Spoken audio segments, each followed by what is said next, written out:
Can you relate to any of these knitting challenges? Having ladders in your magic loop, your knits taking way too long to dry after blocking, getting to the end of a lace pattern only to realize that you made a mistake all the way back at the beginning? Or what about doing your Italian bind off and running out of yarn way too early before you're done? I know I have, along with many other challenges, so that's why I've put together my list of 12 tips, tricks, and hacks for any beginner knitter to help make knitting less frustrating and hopefully more enjoyable. Even after 6 years of knitting though, I only just learned a few of these, so I think knitters of all skill levels can hopefully take at least one tip away from this video. Welcome to Good Knits. For those that are brand new here, I'm Sherry and I'm originally from Canada, but I've been living in Amsterdam for the last 7 years with my husband. I've been knitting for just over 6 years, and in that time I've made a lot of mistakes and I've learned a lot. And I think it's easy to forget that as a beginner knitter, I was super naive and really knew almost nothing. Over the years, I've collected a lot of things in my knitting toolbox, let's say, that have really helped speed up the process, made it more enjoyable, and also resulted in better knits for myself. I wanted to take a moment to sit down and really capture all of those little tips and tricks that maybe I take for granted. Some of these tips and tricks might be obvious. They are by no means revolutionary or groundbreaking, but I do think that there's probably a few things in here that maybe you don't know already, or you haven't tried, or maybe you do it in a different way. So hopefully you'll be able to take away one or two things in this video that you can carry into your own knitting. Where possible, I'm going to include a quick little demo of me showing what I'm talking about, but I am by no means a knitting tutorial expert. There's plenty of people that do it much better than I will. So I've also gone ahead and included many great resources in the show notes of this video. So that's where you'll be able to find lots of different helpful links if you want to dig into any topics a little bit more. These obviously are also just the tips and tricks that I am personally using and that I thought were worthwhile to share, but there are probably hundreds more, especially from people that have been knitting far longer than me. So please don't forget to leave a comment if there's anything else that you want to share that you think is great and not as obvious for other knitters. If there's enough great suggestions, as I'm sure there will be, I will probably do a follow-up video with the input from the community. Let's not waste any more time and let's go ahead and get into the 12 tips, tricks, and hacks that I've compiled. Long tail cast on without the guessing. So I personally have experienced where I have either been casting on a ton of stitches and run out of yarn on my long tail cast on before I was done, or the opposite, where I plan for way too much yarn and then have this long scrap at the end that I need to put aside. So what I recommend is that you get 2 balls of yarn or a single ball and you pull from the center and the outside and you just go ahead and start your long tail cast on. This method allows you to not have to measure out any amount of yarn. You can just literally get started right away and only use the yarn that you need. Lace and pattern repeats without the tinking. So if you are working on a lace pattern or any sort of repeating color chart, for example, where you have a set number of stitches that you need to do over and over, what I recommend is placing stitch markers at the beginning and the end of that pattern repeat. So for example, on my Stromboli tee here, which is where I thought I made the discovery of this tip, I have a 22 stitch repeat. And what I did is I placed a stitch marker at the start of that and at the end of that. And this way I know that if I have a mistake within those 22 stitches, I can just tink back within that, correct it, and then keep moving on. If you don't do this, what happens, and what's happened to me a lot of times, is I get to the very end of a row only to realize that I am at the incorrect number of stitches. And usually what happens is I realize I made that mistake way back at the beginning and I need to tink back, which on this tee specifically is around 300 something stitches. So that can be really painful when you need to tink back and fix it. It can really ruin the enjoyment of your project. So placing those stitch markers has been one of the biggest things that I've learned that has helped me, and that can work on patterns of all types. So anytime you have any kind of repeat, just go ahead, save yourself the headache, place the stitch markers, and you will be very thankful that you did when inevitably you do make a mistake. Mastering magic loop. If you're like me and you are not particularly good at magic loop and you end up with a lot of laddering, The way that I found to combat this is a tip from Patty Lyons, who is one of the masters of knitting tips and tricks. She suggests that you actually hold your back cable needle along with your front needle that you're working and hold them as if they're one so that your yarn has less space to travel between the front and back needle and you avoid having that bigger gap. It's not perfect, but I have found that it's helped a lot. So I did it on my penny gloves, and while there is still a tiny bit of a line there, this is nowhere near as bad as it used to be for me. So I would have very, very evident lines. And now, especially after blocking, this will be almost invisible. Lifelines as a lifesaver. Now this one seems really obvious, but it actually took me a very long time to understand how lifelines worked. And there's sort of two ways that you can use them. One is threading in lifelines as you go so that you avoid having any potential issues. This is especially helpful for projects like brioche or lace or cables, where if you drop stitches or make a mistake, you're probably going to have a much harder time tinking back or adding a lifeline later. So for me, for example, let's go back to my Stromboli tee. When I split for the front and back panel, I went ahead and added in this white line, which is the lifeline, and that was to indicate where I had started the back panel, so that if I made any mistakes as I was working up that back panel, I could easily just drop back down to where I started and begin the pattern from that part over again. So lifelines can just really be a lifesaver to make sure that you always have a point that you can go back to without having to rip out your whole project. The other part where lifelines are really helpful are if you make a mistake, especially in something like stockinette, and you need to actually go back, you can add a lifeline midway through your project. And just one additional tip with lifelines that I personally have found really helpful. I have ChiaoGoo needles, and on the ChiaoGoos, let me see if I can show it to you. They have this little hole here, and that is to not only help you tighten your needles, but it also allows you to thread yarn through so that you can actually add a lifeline as you knit. So on my Popo jacket, what I did was I put some yarn through that hole, tied a little knot, and then just started knitting my round as normal. And that meant that as I knit my round, it was actually adding the lifeline in as I went. That made it much easier because I didn't need to go in with a needle and thread and actually pick up each stitch off my needle with the lifeline. I could just do it naturally as I was knitting. So that's maybe something to look for when you're picking your knitting needle. Pick one that maybe allows you to add a lifeline as you go. A hassle-free provisional cast-on. So for me, I always really struggled with provisional cast-on and actually got to a point where I would try to avoid patterns that had it because I just found it so challenging and difficult. I really hated going back later and having to pick up stitches, especially if I had quite a lot to pick up. So the way that I found to combat this is you can do provisional cast on using an extra cable or an extra try-on tube, and you use that as if it's your waste yarn.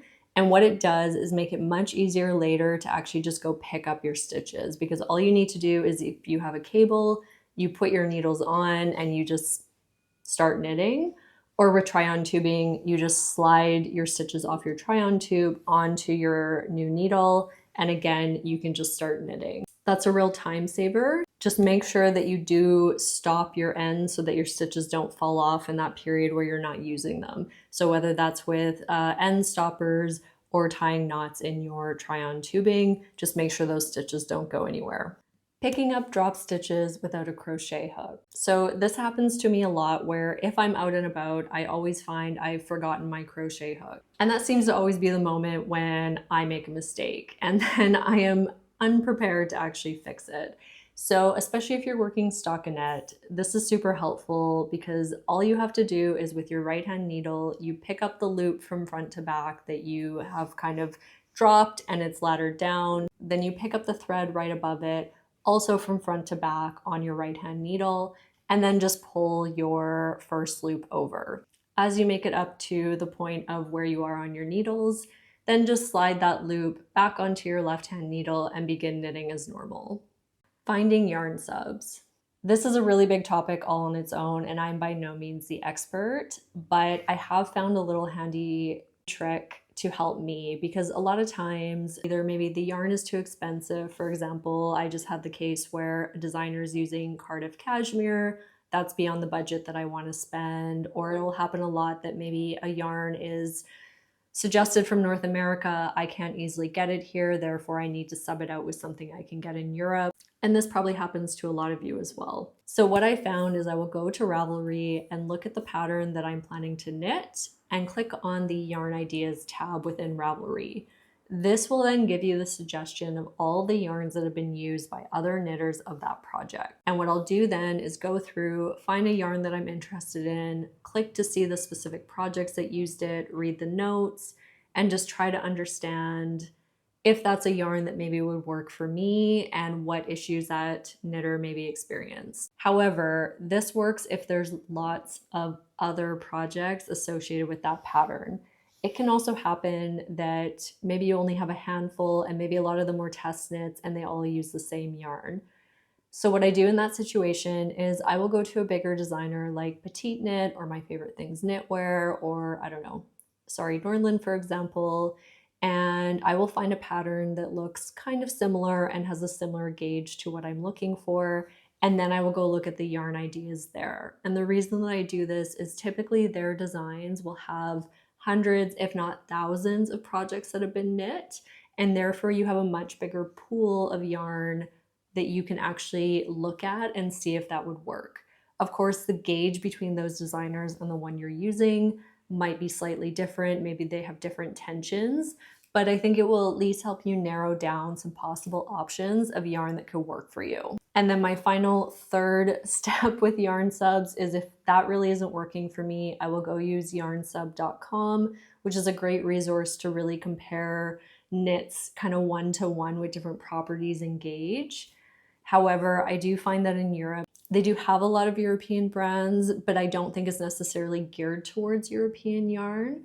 So usually the recommendations that they give me are not things that I can easily get here, and therefore I have to sift through a lot of options. So my go-to personally is Ravelry, using those other two methods that I talked about. And then if that doesn't work, my third step is yarn sub. Yarn joins to avoid weaving in ends. This is still, I think, going to be kind of my lifelong journey with knitting, is how to find the perfect join. My ideal when I'm working with yarns that are wool, for example, are I will spit splice so that I can just actually attach those two ends together and have no ends. But for a lot of yarns, especially summer-based yarns, that just doesn't work. Or if you're maybe holding two yarns together, maybe that's not ideal. So I have two methods that I use for this. The first one is the clasp weft join. And the way that this one works is you will kind of, loop your first strand of yarn that is running out, and then loop your other new yarn through it, and then knit about 6 stitches with those 2 yarns held together. The downside of that join is you do have 2 threads held together, so you will have a small section that's a little bit bulkier, and it will basically be kind of double knit stitches together. But if you're knitting on a bulkier knit or anything with kind of a pattern, typically this becomes quite invisible. And, for example, on my popo jacket, because I'm working double moss stitch, I will choose this method of joining because I know that I'm not going to be able to see where I've doubled up my yarn. But then for the summer, when I'm working on something on fingering weight with, I don't know, a pure silk, for example, which is quite common for me, my preferred method to avoid holding 2 yarns together to knit is I will actually knit one from my new ball, one from my old. So you are basically alternating, and I don't actually know if this has a name. I've only ever seen one Instagram video. I don't know what the name is to even search for it. I have found this to be one of the more invisible methods and the easiest to do, because you're really just alternating between new and old. I do it for about, 8 to 10 stitches. And then I always leave a long enough tail that I still can weave in a little bit, because especially if you do pure silk, for example, you will always have a tiny little gap on either side, which you'll want to try to close up. That's just the nature of knitting with some of those summer weight yarns. On something like a wool, it's not as noticeable and you don't need to worry too much about those ends. But I would still say in summer-based yarns, always try to do your join on the side or the back so that you don't have this really noticeable front area where you've done your join. I've done that by mistake. I do still see it a little bit, but that is really kind of my go-to if I don't want to double up the yarn. So perfecting your Italian bind off. I've personally really grown to love Italian bind off the more that I've done it. I get into my head, I sing a little song, knit off purl, purl off knit, and I just get into a rhythm. But the thing that I struggled with for the longest with Italian bind off was either, making sure I didn't have too much yarn to actually weave in, or that I didn't end up with too little and then not be able to get to the end of the bind off. And the way that you do this is, say for example, you're knitting in the round. You put your project flat, you measure 4 full rounds of yarn, and then break your tail there. So basically it would be enough to do 2 more rounds of knitting if you were just knitting. This leaves you enough yarn to have just the right amount of tail so that you don't have a giant long thread left and you don't run out. So just always measure 4 times across, and if you're knitting flat, you could basically just do that twice. So since doing that, I have never run out of yarn and I've never had too much. Keeping track of alternating rounds in the round. So I actually had this example recently working on my Sonia shirt where I'm working in the round in stockinette, but I had this faux side seam working down the side. And the way that you achieve that seam was on every second round, you were meant to just slip a stitch in that column, and then on the round after, you just knit all your stitches as normal. I was finding it really difficult to tell when I was on a slip round versus a knit round.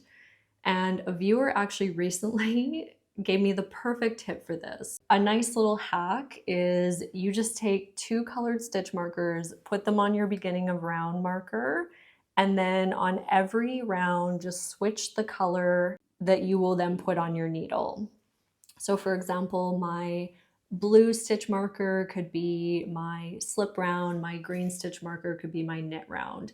And when I get to the beginning of round, I just make sure that I put the blue marker on to know this is a slip round. And then when I get to the end of that, I put the green marker on to know that I'm on a knit round. And this way you never have to guess. You're just getting into a rhythm of always changing it.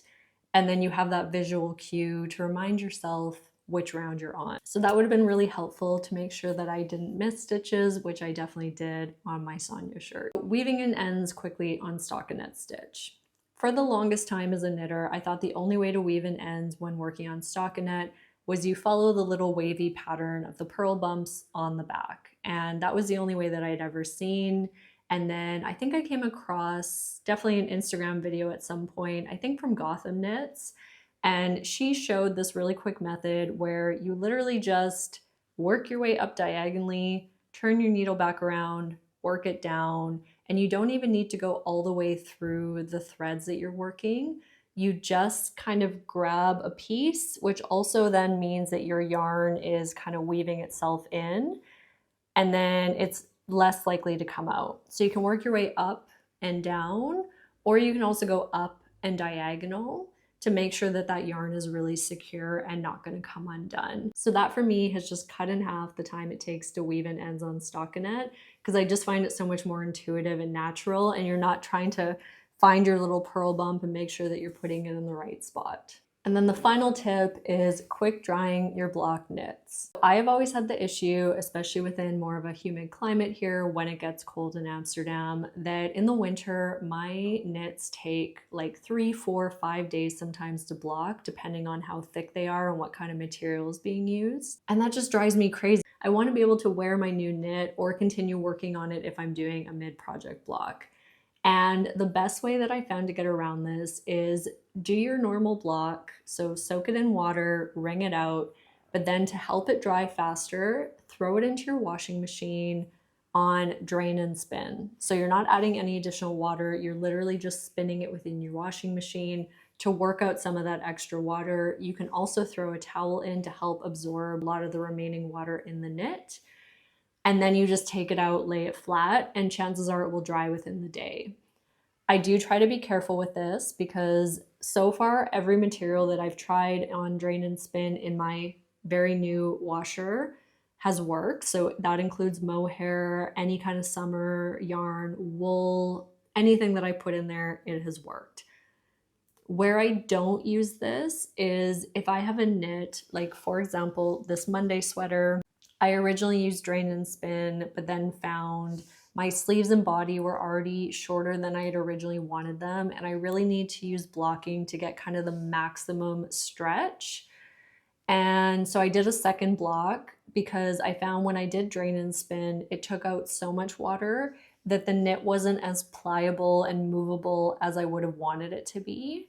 So the next time around, I just did a normal block. I laid it flat after wringing water out, and then that gave me more ability to kind of stretch the yarn, not to the max or anything, but just it gave me a little bit more space.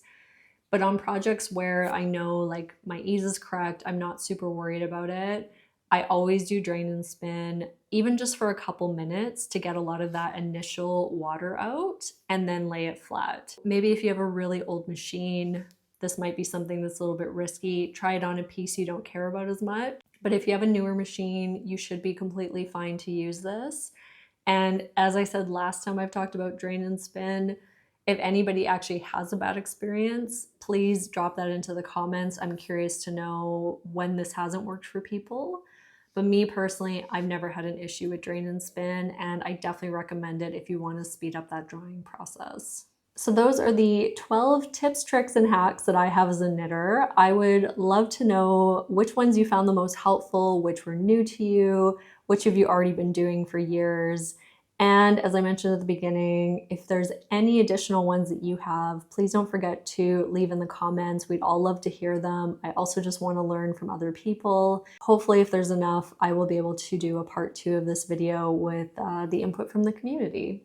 If you enjoyed this content, please don't forget to like and comment. And as always, please subscribe if you want to stick around and turn on bell notifications. I post new podcast episodes roughly every 2 to 3 weeks. And I hope you'll stick around and spend more time with me. See you on the next episode.